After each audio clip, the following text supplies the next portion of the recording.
Good afternoon. I'm Julia Coakley, Director of Operations, and on behalf of the MGAA, I'd like to welcome you to our market briefing this afternoon, which is being delivered by Paracode. Before I introduce our presenters, I'd like to run through a few housekeeping points. Please ensure your microphone and your camera is turned off. And if you'd like to ask a question, please use the chat button at the bottom of your screen. Your questions will be answered during the Q&A session at the end of the presentation. If we do run out of time and we can't get to answering your question, this will be answered post-event if you make yourself known within the chat. The presentation is accredited for CI/CPD hours if relevant to your ongoing professional development. And I really would ask you to take time to complete our survey post-event. We are always looking for our members' feedback on our market briefings and insights. It really is imperative for us to understand what we're doing right to continue to deliver what you would like to see us provide to our membership, and also to correct anything that perhaps doesn't quite meet expectations. And we're always keen to learn about those topics that you would like to hear market briefings delivered on. So please include that within your feedback once you get the survey link. So today's briefing, Revolutionising Distribution, is being delivered by Jim Parsons and Will Prest of Paracode. Jim, CEO, was co-founder of Paracode in 2019, having spent the previous 10 years running generalist software development company KLOC Digital Solutions. Having started out at Digital Equipment Corporation in 1984, Jim has spent nearly 40 years in the IT industry, primarily in roles around software solution development. During that time, he's worked for clients in many sectors, including finance, telecoms, publishing, e-commerce, and since 2017, insurance, delivering highly successful solutions in all of these, some of which are still running after 25 years. When not in the office, Jim literally spends his time with his head in the clouds as an active skydiver. And now with over 800 jumps, Jim enjoys competing at national level as part of a four-way formation skydiving team. Will's first career was in the Merchant Navy as a deck officer, where he was responsible for navigating oil and gas tankers all over the world. After coming ashore, Will joined the family business KBIS, a specialist equine insurance broker. KBIS was struggling with its existing software, and Will was tasked with finding a solution. After a thorough search of the marketplace and being unable to come up with a suitable offering from an existing provider, the KBIS management team took the bold decision to build their own platform. Will became Paracode's first full-time employee and worked with the developers to build the system. In 2022, Paracode purchased the software development company that had built the platform, and Will formally took on the product manager role. In Will's spare time, you'll find him on his boat, racing or cruising. So Jim, if I might hand over to you. Thank you very much. Okay, thanks everyone. Nice to see so many people here today for joining us. Thank you for doing that. Before we get into the body of the presentation, we'll just quickly cover off what the CPD points of this session are. So we're going to describe the challenges that MGAs and insurers face in getting products into the marketplace, and also the challenges that brokers face in accessing products in the marketplace. You should be able to explain why the existing marketplace challenges create barriers to entry for new entrants and new products, and also outline and describe potential solutions to the challenges in the market. So let's just move on now to cover a couple of quick points about today's presentation. We're going to be discussing distribution of insurance products in the UK general insurance market, so we're not going to be covering things like life insurance, etc., and we're not going to be covering anything outside the UK. We're really talking about specifics of the UK situation. The session will probably take about 40 minutes to present, and hopefully we'll have some time for questions as well, but the coverage will be quite high level for what is a fairly big topic.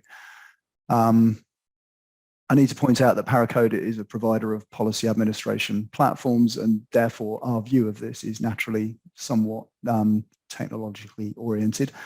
However, this isn't going to be a product pitch. That's not what this is about today. Okay, so The contents of the presentation are these points here. We're going to quickly position what we're talking about when we talk about distribution. We're going to look at what the ideal world should be from a distribution point of view, how we'd like the world to operate, and then look at what the current situation is, which is unsurprisingly not the ideal. We'll be looking at the causes for why this is the case, and propose potential solutions for that. And then we'll summarize and take any questions at the end. So I'm going to hand over now to my co-presenter here, Will. Thanks, Jim. So when we talk about distribution, what we're ultimately talking about is on the face of it, a relatively simple concept, which is how to get an insurance policy into the hands of a policyholder from ultimately an insurance company. But like many things in life, what sounds quite simple is in practice quite complex. And this slide just gives you a slight flavour of just one element of flavour really in distribution, where an insurer or MGA has got several different ways that they can distribute to policyholders. They might be dealing with clients directly over the phone or by email, or by wholesale brokers, introducers, web portals, embedded insurance or aggregators. If we look at the route we've described here, the MGA is dealing with a wholesale broker, and then the wholesale broker has their own customer service desk, retail brokers, introducers, web portals, etc. And but ultimately, at the base of this distribution chain is a policyholder who obviously wants to purchase the most suitable insurance product for themselves. What's quite interesting about this slide is we don't really get into the complexities of the insurer-MGA relationship, which is obviously critical in the distribution in the distribution setup. What we're kind of focusing on today is from the MGA down to the policyholder and all the challenges with that level of distribution. Next slide, please, Jim. So if we think about our ideal world in distribution, what would it look like? To start with, insurers and MGAs could easily create insurance products without any recourse to technical developers, without any software house support. Effectively, their own underwriters could create their own products, describe the rating, the documents, the question set. They could do that all themselves without any external technical support, and without any cost to doing that. The MGA could then distribute that product exactly how they like to, and that might be directly to consumer in a web quote and buy journey, or alternatively via a broker panel or via an aggregator, or really however they like. They wouldn't be constrained in any way in terms of their distribution. In updating products, it would be simple, quick and safe for the MGA or insurer to update their products. And what we mean by safe is really it can be done in a manner where changes can be made to a product and tested, and those changes prove to be sound before that product's made live. So you're not, there's always a risk of human error when you're doing things. By doing it safely, you avoid putting out erroneous updates. On the broker side, brokers can quickly and easily find the product they want. If you think how easy and quick and easy it is to find things on something like Amazon, you just type in what you're looking for and it appears. That's kind of the level of ease we're talking about. Now, that may not seem such a big deal if you're selling the same line. If you, as a broker, you're looking for the same line of business every day. But when you're looking for those cross-sell and upsell opportunities as a broker to find products that enhance the value that you provide to the client, it's useful to be able to find more niche products quickly and easily. On the broking side, I think brokers are generally very keen to use a single question set to get multiple quotes from different providers. And often those quotes are effectively it's price comparison, where they're comparing alternate policies, but equally talking about cross-selling, it could be that a broker wants to provide additional cover that is different to the core offering, but still using the same question set. And a good example of that might be gap insurance, where often a gap insurance provider will provide that as a primary product, and then additionally they'll also provide things like scratch and dent or cover for alloys. Now, when you're getting a quote for scratch and dent, you're using the same information about the car that you got for gap insurance. So from that single question set, as a broker, you can access multiple quotes for gap insurance and additional coverage for scratch and dent and alloy, things like that. Another key thing in the ideal world is, ultimately insurance is a complex web of lots of different businesses. For a particular policy, there'll be several parties who will be entitled to have data about that policy that's been written: the broker, the MGA, the insurer, perhaps third-party claims handlers, third-party compliance support. And so in an ideal world, everybody who is authorised to access the data can access it immediately without any time lag or delay or cost. And then finally, talking of compliance, in an ideal world, we'd all have all the data we need to produce all the compliance, all the reports that we need to support our day-to-day compliance activities. Thanks, Jim. But if we look at today's reality, there's quite a big difference between today's reality and what we'd like to see in our ideal world. Looking first at the insurer and MGA side, to get a new product to market is typically a slow, expensive and painful process. Generally, to get a new product to market will require software house support from your provider. If you're a larger MGA, you might be across multiple platforms. And so you might have to be dealing with 3 or 4 or potentially 5 different software houses so that your insurance product can be distributed to the brokers you want to get it in front of. Ultimately, the more parties are involved in a technology project, the longer it's going to take and the more expensive it's going to be. The challenges of distribution can apply even when doing direct sales, often because of limitations within the software platform itself. You may need to operate multiple platforms if you want to distribute directly. One platform to provide your sort of core system and another platform to provide your sales front end. There's no convenient and consistent way to access all the brokers because brokers are on multiple platforms, and as I said before, if you're a larger MGA, you're probably running multiple platforms yourself just to give you maximum broker coverage. Speaking of web and introducers, so we're talking about sort of affiliates, non-regulated entities who are feeding you business. Often this is an extra bolt-on. It's sometimes a separate module to your call system and comes with costs and delays associated with that. And ultimately, this boils down to there's no easy and convenient way to communicate with the whole insurance market. You have to go to lots of different places to effectively communicate electronically with all the different segments of the market. In terms of your data, access is slow, maybe non-existent, certainly expensive because of the number of parties involved and the technological plumbing that needs to be put in place to support the movement of data around the marketplace. And all this has an impact on your ability to carry out your compliance activities in terms of sometimes it's as simple as knowing that you've even written a policy. And we've certainly seen cases where some insurers are selling short-term policies, perhaps day cover for, say, hire car insurance, and they'll be notified of a claim before they're even aware that a policy has been written on their behalf. Thanks, Jim. Looking at the broker side, brokers are generally, interestingly, MGAs and insurers generally have a much wider selection of potential software platforms than brokers. Typically in the broker world, there's only 5 real choices to choose from. And what we often see is that brokers segment onto one particular platform based on whether they're doing personal lines or commercial lines. And when it comes to sort of more niche products, generally niche products aren't particularly well supported by any platform because of the niche nature of the product. That ultimately makes it difficult to learn about new and updated products entering the market, especially if those products aren't available on your own platform. And obviously, if you don't have access to the most suitable product, that can impact your business and your ability to win and retain clients and grow the value of those clients.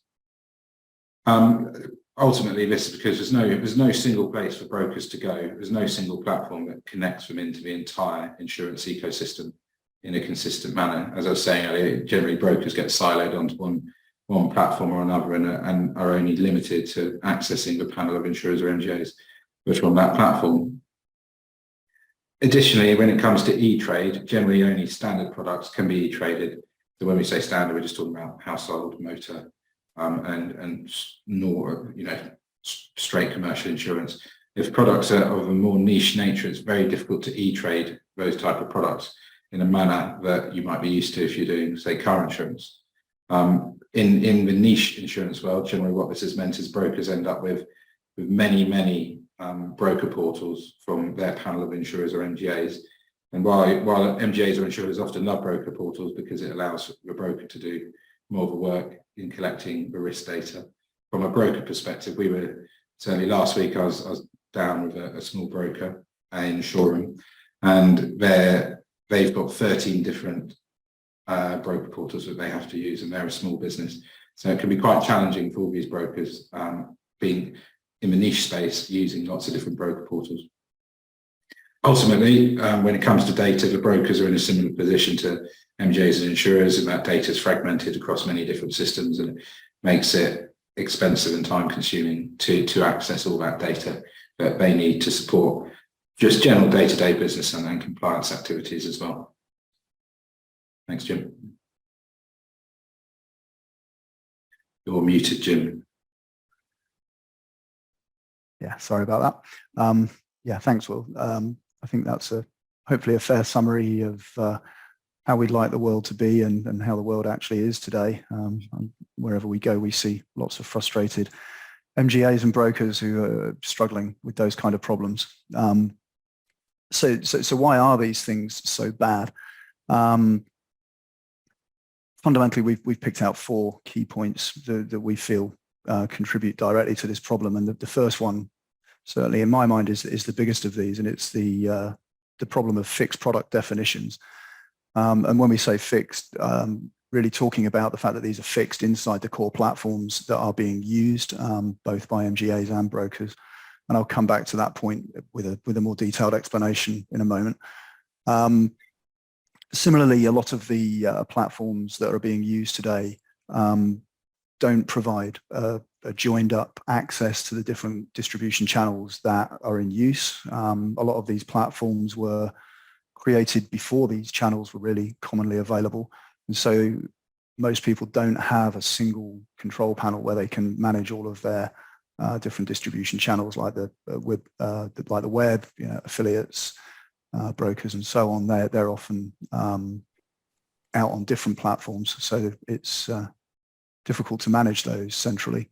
The platforms themselves are siloed. I think Will alluded to this. Different platforms don't talk to each other, and also certain platforms are more specialized in certain lines, some more focused on personal lines, others on commercial. And because of all this, the current technology situation in the market has really hamstrung the current providers, which means that they're unable to move forward and innovate themselves, and that means they're really not able to get on top of these problems and provide solutions that people out there in the market like yourselves are looking for. So we've got a bit of a stalemate in the marketplace currently, and really from our view, all of this boils down to the use of old technology. The fact the marketplace is stuck on technology. A lot of the popular platforms now are 20 years old plus, and that is really stymieing the market as we see it today, leading to a inability to innovate and massive inefficiency in business operations. So I'm just going to go back now and talk about fixed product definitions, because I think that this is really at the heart of why distribution is difficult today. And I'm going to use an example of an MGA communicating with a broker and looking really at a broker platform trying to e-trade. So as an MGA today, with using an example here of a property insurance product, we've got a core platform with this product predefined, sort of baked into that platform. And we're using a simplistic question set here of the property address, the number of bedrooms, the value of the property, and the age of the property as the things that we want to evaluate and a quote and rate on. And as I say, there's been some effort already put in probably to get that product established on that platform, which would have required some external vendor involvement, more likely than not. And then similarly on the broker side, on a broker platform, we've got the same product defined, and you can see we've got a matching question set there, and that enables the agent within the broker to be presented with a form in which they'll capture the risk information from the customer, and then having captured that information, that's sent across to the MGA platform for, to raise a quote. And because the information is consistent between those two platforms, they can communicate and a quote can be generated. So that's obviously a happy picture. Both sides have got a pre-established understanding of what that product is, and that's facilitated that conversation to happen. And so a quote can be generated for the customer.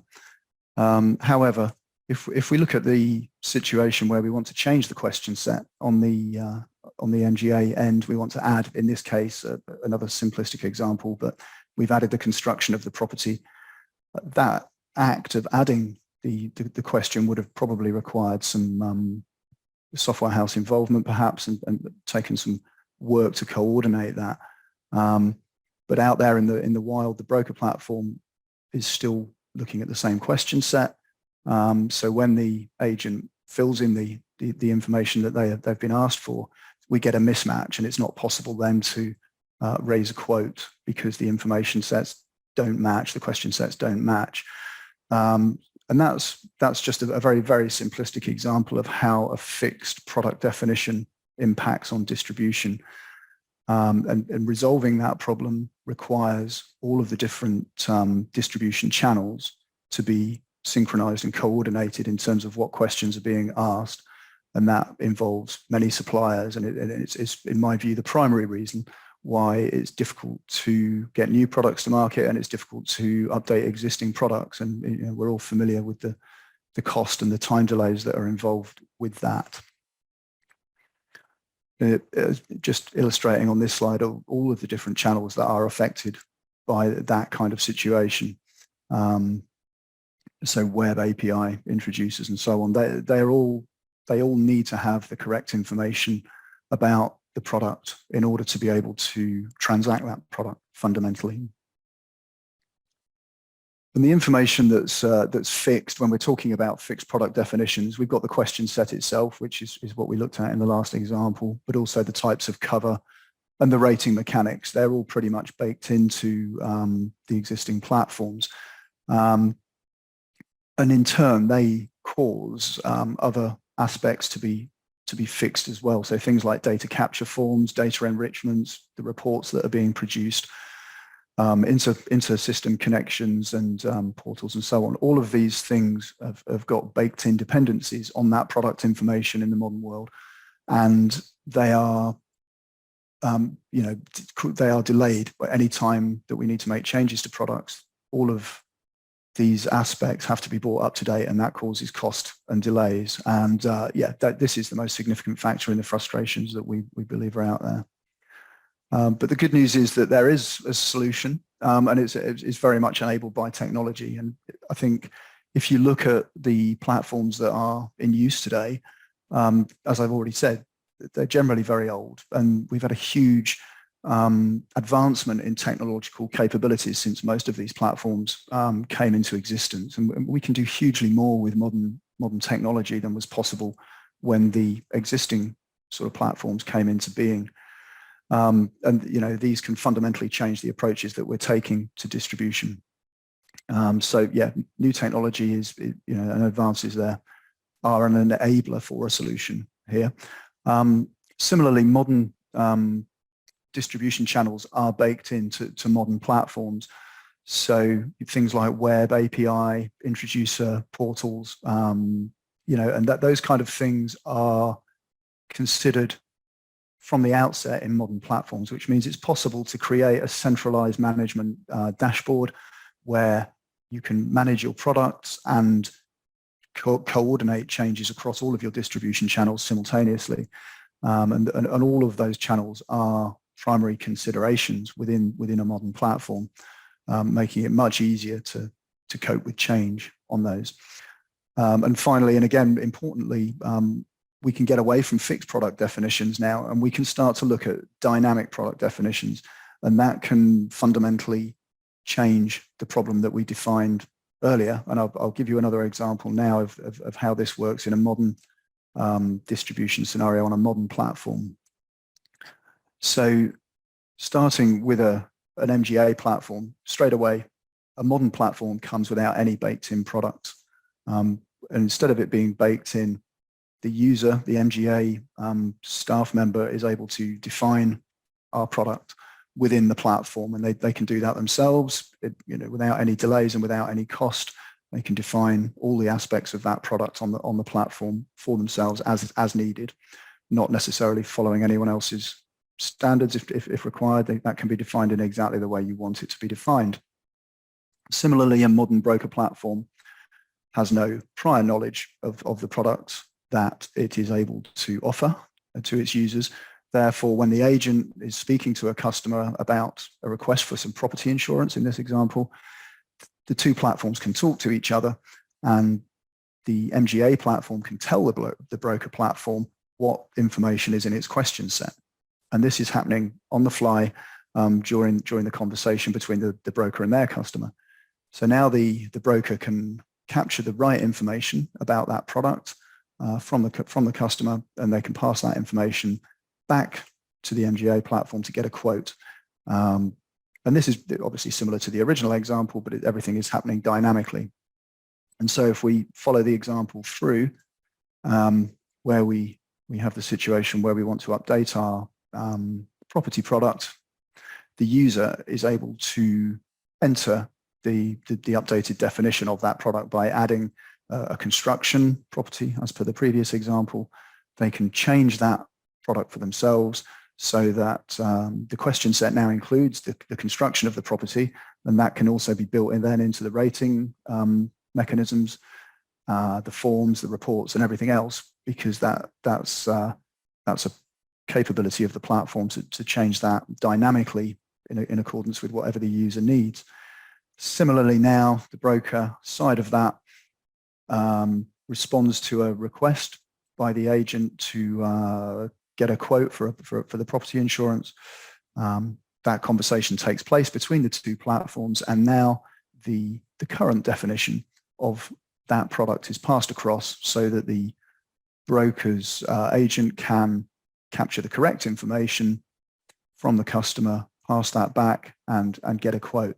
So now, whenever a change to a product is required to be made, because you understand something different about the risk that you're trying to evaluate, you can change your question set, and that information can be distributed out to all of the different distribution channels, and they can respond to that correctly, which means that you've now got the instant capability to manage your products in the marketplace. So that's a huge change, because the effort to manage that process is way simpler, is way lower than it would be today. It's basically all doable in-house. It doesn't involve external parties, so the management overhead is much lower. You can get things done much more quickly, and you can innovate. And again, that affects all platforms, all channels. So whether it's a website, an introducer portal, API, they would all use a similar mechanism to understand the products that are being made available to them, and they would respond dynamically to those changes.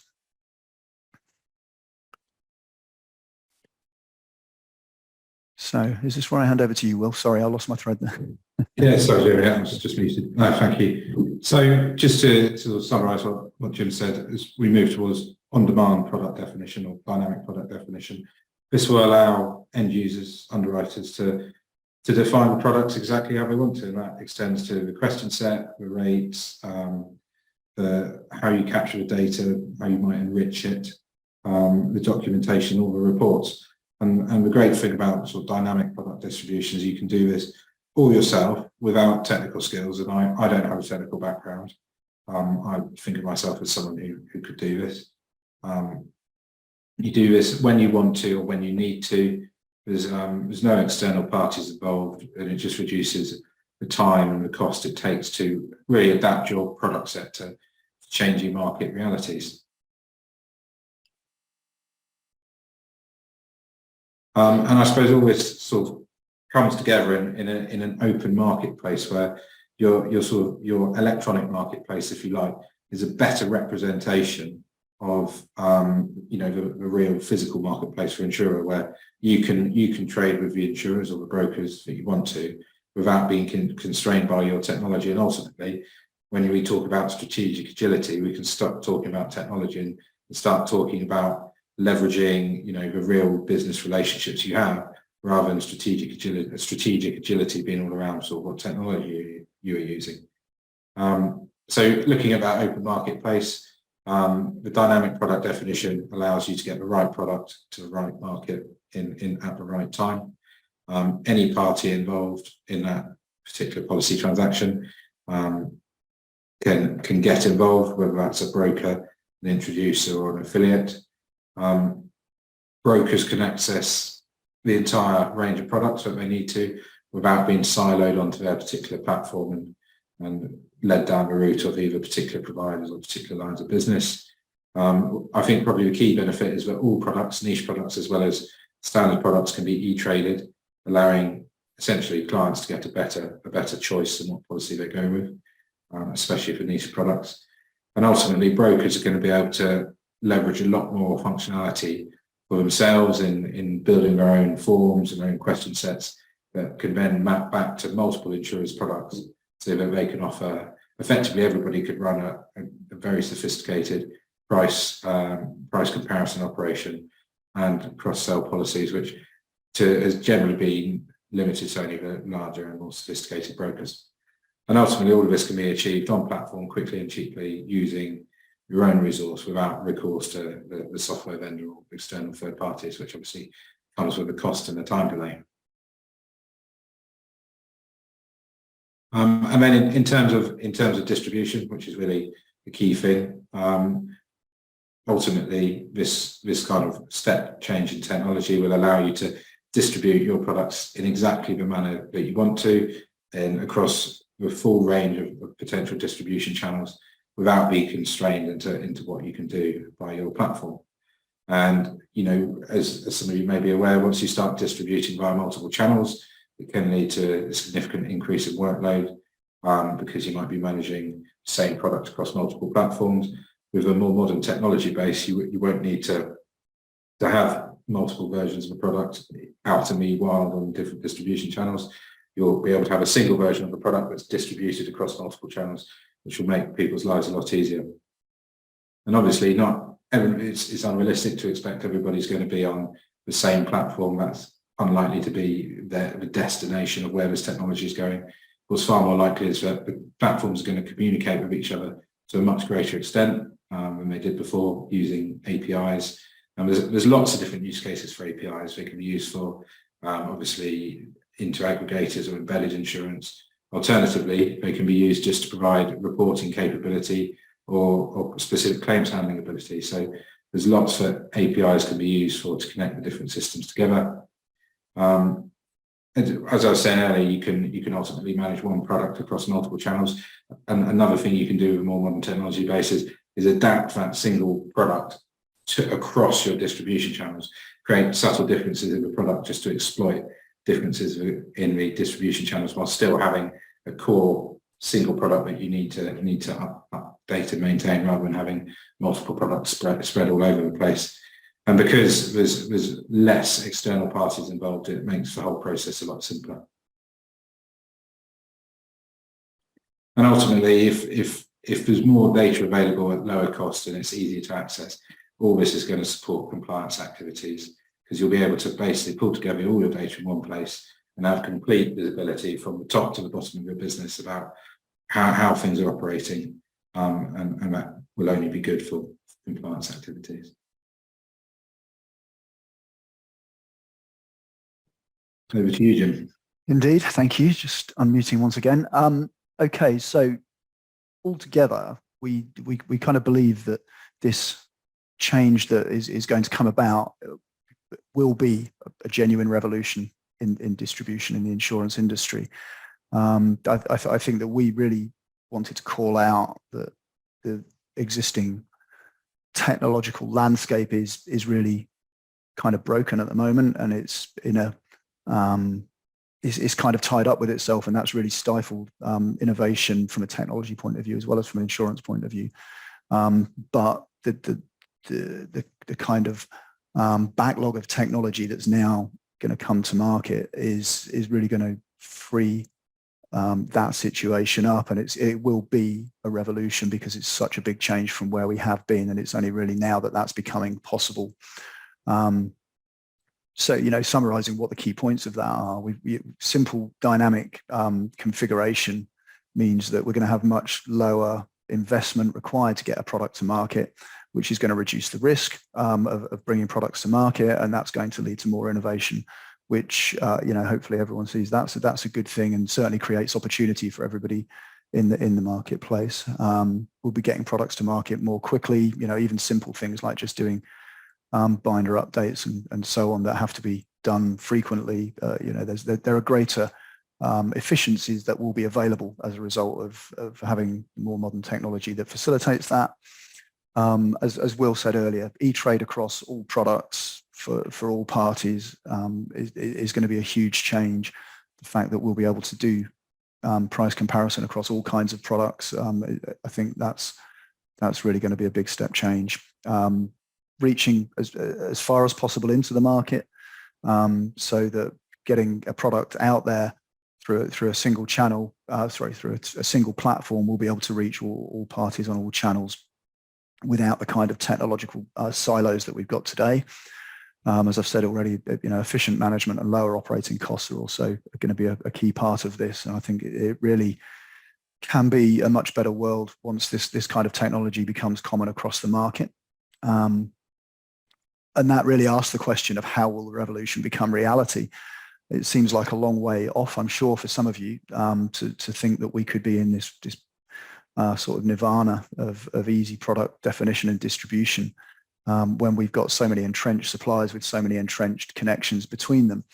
But we can see that this will happen, and it will be driven by market forces.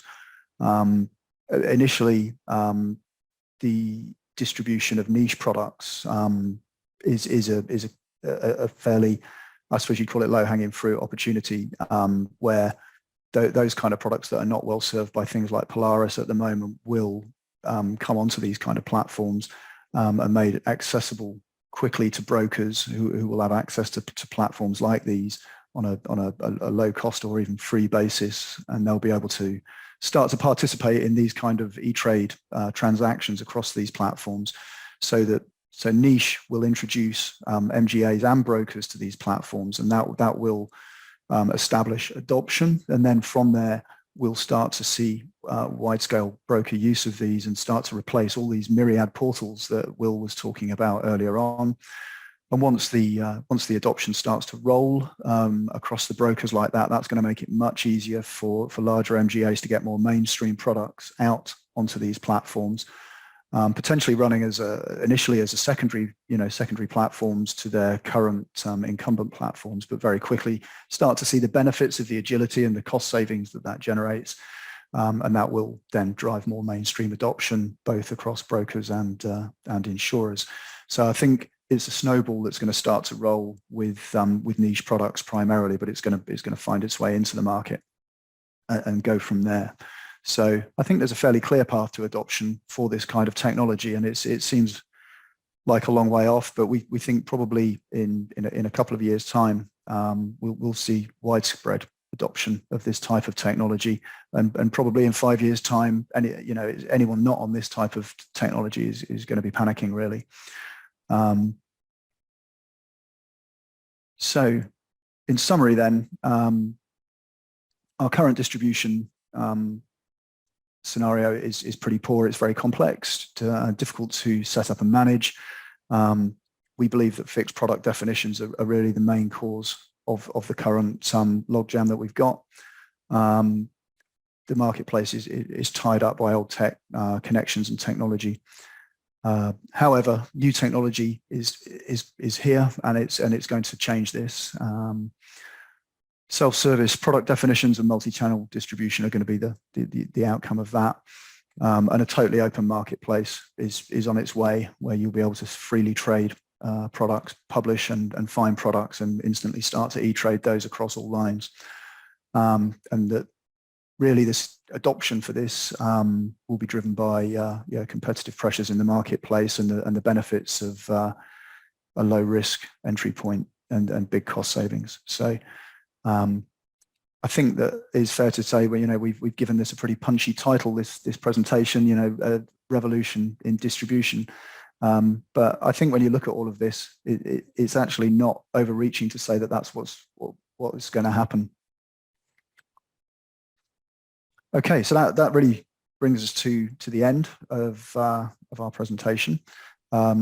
Just here a summary of the CPD points again, so that you can see what we've covered, and I hope that you feel we've covered these points individually. The ability to describe challenges that MGAs and insurers face in bringing products to the marketplace. I think we've covered that in detail, and subsequently challenges for brokers. I think we've talked about that as well. Explain why the existing marketplace challenges create barriers to entry for new entrants and products, in terms of actually being able to work on the existing platforms, and the difficulties of fixed products causes there.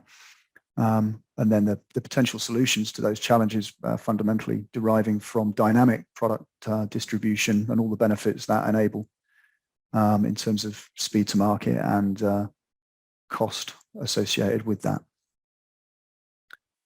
Okay, so I guess we go out for questions if anyone would like to.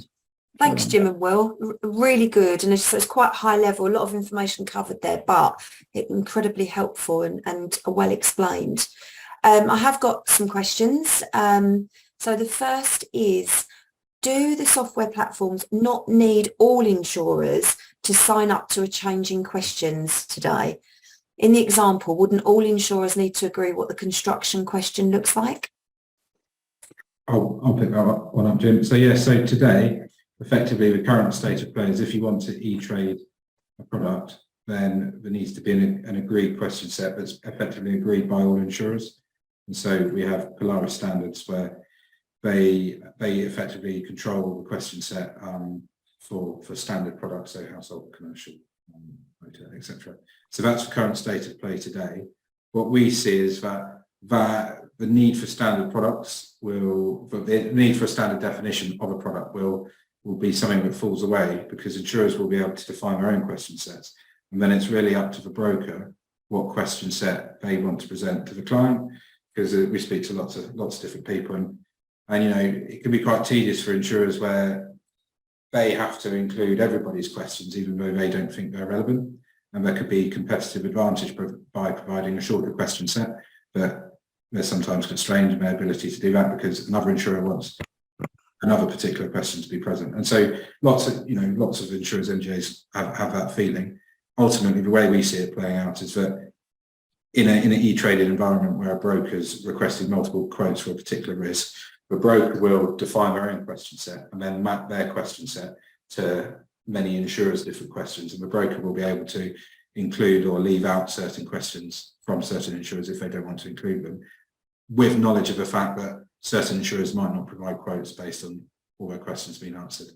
What I think ultimately it means is that insurers can have they can present the questions they want to without being constrained by what other people think, which I think is going to be a benefit both to insurers and ultimately to brokers who will be able to do the same thing. Yeah, just to build on that very quickly, I think effectively we see brokers building their own question sets using dynamic product definition, which are a superset of the various insurers that they want to, or that they've got on their panel, and that they'll map them through. Thanks, Will and Jim. Another question that's coming through the chat. Can you give some examples of niche MGAs successfully implementing some of the solutions or platforms you talk of? So I think in terms of presenting niche products into an e-trade environment, it doesn't typically exist today, but that's definitely where we see the future going. I think some people have tried to make sort of inroads into it by creating niche product comparison sites. We've seen them for yacht insurance, for horse insurance, where they're not true price comparison sites like you might think of as Go Compare, or they're not true, they're not really targeted at brokers, so they're not classic e-trade, if you like, but there are lots of niche comparison sites out there for certain things where the market is sufficiently large to support it. What I think we'll see is a move away from that kind of niche comparison site, that's not really a true price comparison site. It's just click a link, it takes you to someone else's website where you fill in the form. I think we'll see a move towards a truer price comparison experience for niche products, both for brokers and ultimately for clients in that kind of environment. I think, again, just to maybe build on that or take a slightly different angle, it's difficult necessarily perhaps to discern the intent of the question here, and maybe a different interpretation would be the ability to handle niche products on the same, or along with mainstream products on a single platform from a broker point of view. So at the moment, everything niche is being handled through a portal, and then information is being rekeyed into broker platforms.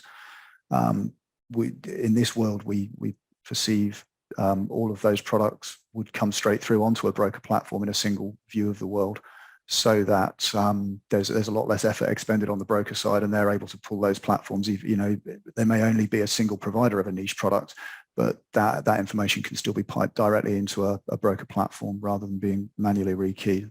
I don't know if that helps with that question. It's just possibly a different angle on it. Thanks, Jim and Will. Sorry, for our delegates submitting questions, do feel free to add a follow-up question if it doesn't quite cover it, or if it raises another question.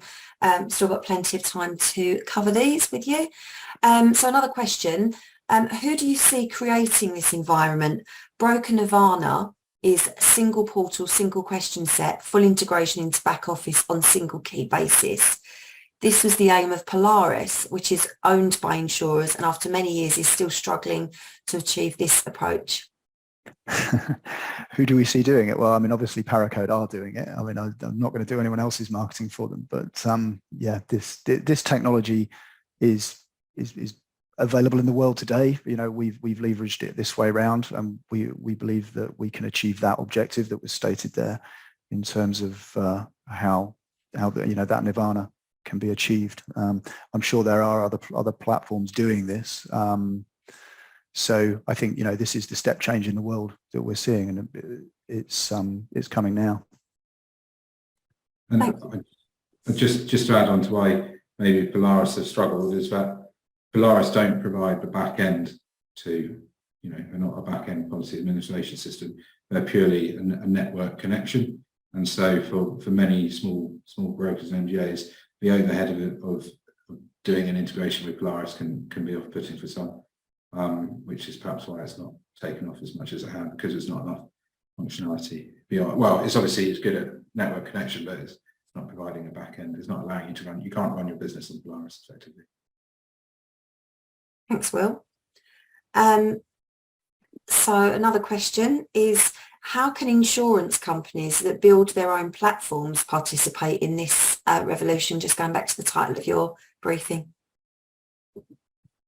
Yeah, I can pick that one up for sure. I mean, I think, as Will said during a section of his presentation there won't be a single, probably won't be a single marketplace as such. But the availability of APIs now, that, you know, modern APIs can be integrated quite easily into most platforms, and I think that hopefully people looking to leverage the benefits of this kind of platform will be able to expose APIs to the platforms that they've built themselves, and that those can be fairly easily plumbed into this kind of environment, so that I think they're not necessarily having to commit completely to being on a platform of this nature, but they can certainly interact through their existing homegrown systems with this type of platform in the way that I've described here, where they can provide dynamic information about the products that they offer, and that information can be pulled into other platforms to be consumed, and you know, just facilitate that dynamic conversation. So it is definitely achievable. And I think also, just to build on that quickly, it's possible for them to do that once and access whatever market, you know, they can do that once per marketplace, and they'll be able to access that whole marketplace. It's not going to be a case-by-case integration as it is today. You know, pretty much integrations right now are point-to-point, where a broker integrates with an insurer, you know, and they have to do that multiple times, and then the insurer's got multiple brokers wanting to do the same thing. It's very expensive and time-consuming for everybody. In this kind of world, with a multi-tenanted cloud-based solutions, a single integration will get you access to the whole platform. Thanks, Jim. Thanks, Will. Just on your mention of APIs, there's a question in the chat. Don't the APIs require a common language to understand each other, so data dictionaries are matching up? I think the APIs need to be understood, so that the mechanisms need to be put in place to understand that. But once those mechanisms are in place, then the language inside, the data inside that can be interpreted. So the API integrations aren't dynamic in nature. They're probably not happening at the quote time right now. Those API integrations are put in place, but then the conversations that they facilitate are dynamic. So once that's there, for example, one system can ask another system for a list of questions that need to be asked for a particular product. That system can respond with all the information about the data types and the validation that needs to happen, and the labels perhaps for the screens, that kind of thing. But the way that data is structured is predefined between those two parties. So the level of dynamicism is within the APIs between the two parties. Thanks, Jim. So another question. I think we're still okay for time. If you chaps are still okay. Absolutely. How prevalent are the issues that you're seeing, presumably you're seeing from brokers when they're having to complete multiple insurer portals for a variety of risks? I suppose quite prevalent is the answer. So for instance, Dynamics Broker I was talked about earlier. So they small business, there's a couple of people working in the business, and they have to deal with 13 different portals. There's 13 usernames and 13 passwords. And it's quite challenging for them. And I think if insurers and MGAs had a better idea of the challenges that brokers like that face, they might potentially look for an alternative to a broker portal. Because if they can get there, if it's easier for brokers to access product, brokers are more likely to buy the product, I think is what it comes down to. And I think most brokers would say the same thing when it comes to that's an interesting point, isn't it? I mean, today that is an acceptable situation because that's all that technology will provide. And it's even with mainstream products, people aren't necessarily able to access e-trade just because of the costs involved in getting onto those kind of channels today. I think that, therefore they're having to use portals even for what you would consider mainstream products that you would expect to be traded. And once those barriers are overcome and more products are available on a much more dynamic basis, then obviously that becomes a competitive advantage, access to that kind of dynamic quoting ability where you're getting quotes instantly for several products. If you're not on a panel that's being driven that way, you're going to lose business, and fundamentally that's going to be painful, I think. So I think as Will said, it is very common. Everyone we speak to, we were at Bieber talking to brokers a couple of months ago, and everybody there was complaining about the same thing. Lots of stuff even being done off system, being done with email and telephone still. So it's not just portals, it's actually all manner of disconnected quoting solutions being used today, in a leading to a pretty inefficient scenario, which obviously now we can overcome. Thanks for that, Jim. And then just a final question.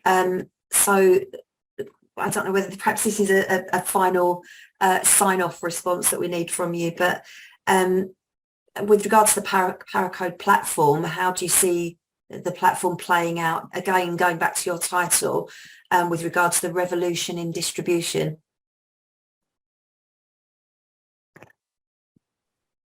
I'll let Will answer this one as the product. I suppose what we're doing is if you look at, say, insurance technology over the last 20 years, there's typically, I think there's been a lot of innovation on the MGA insurer side of the software, and there's been much less on the broker side. Typically in the UK, there's 5 dominant broker software platforms. The reason they're dominant today is because they have large insurer panels that have bought brokers, and they have essentially a virtuous cycle of brokers and insurers all pooling into one place. There's been very little innovation, in my opinion, on the broker platform side of things. And so one of our key aims actually is to to build a really good broker portal. And what we're aiming to do is just give it away for free. Let brokers use our full broker platform for free to drive adoption on the broker side, and then ultimately leverage that to get insurers and MGAs on the insurer MGA side. That's really our business strategy. And then you've got obviously the core broker and insurer platforms, and on top of them, giving everybody distribution tools to distribute insurance products however they want to, whether that's to other brokers or to introducers, affiliates, direct to consumers via the web, embedded. That's what we're aiming to achieve. Good quality policy administration systems for brokers and insurers, and a very good distribution mechanism for both those parties as well. So that ultimately, as it becomes, you become much more agile, and your agility becomes less about your technology and more about what relationships you can leverage on the broker and the insurer side. What the quality of your client relationships. That's what strategic agility should be about, rather than about technology. Thank you for that. And on that note, I think that's about time to wrap up. We're 3 minutes to 2. I just wanted to say, Will and Jim, thank you so much for your time today, and to the whole business Paracode. Appreciate your membership of the MGAA. For our delegates, you'll see Jim and Will and Sarah Lambert-Gibbs' contact details on the screen now. So do feel free to get in touch with one or more of these guys if you want to progress your discussions. I would ask delegates, please complete the SurveyMonkey to provide your feedback for the briefing today. Again, as I said at the top of the meeting, incredibly important. And more importantly still, do come along to the MGA conference if you're not already registered. Jim and Will, I believe, will both be there. Certainly Paracode will be exhibiting, so you'll have another opportunity to speak to Paracode on their product offering should you wish. 6th of July, Old Billingsgate, London. Breakfast is at 8:30, which I understand is going to be delightful, so do come along for that. And drinks at the end of the day, and everything else in between, I'm sure, will be also valuable, enjoyable too. So do remember to register if you haven't already. It is open to all staff of all MGAA members. On that note, thank you very much again for joining us. Jim, Will, thank you for your presentation, and we'll look forward to seeing you all again soon. Someone's just asking, where can I get the recording of this session? This will be sent out to all of those that have registered post-event, so give it a minimum of, give it about a week. It should be done by a week. We'll send that out to all those that have registered, then it will be on our MGA YouTube channel. Thanks to Sean for asking that question. Thanks very much. Good afternoon.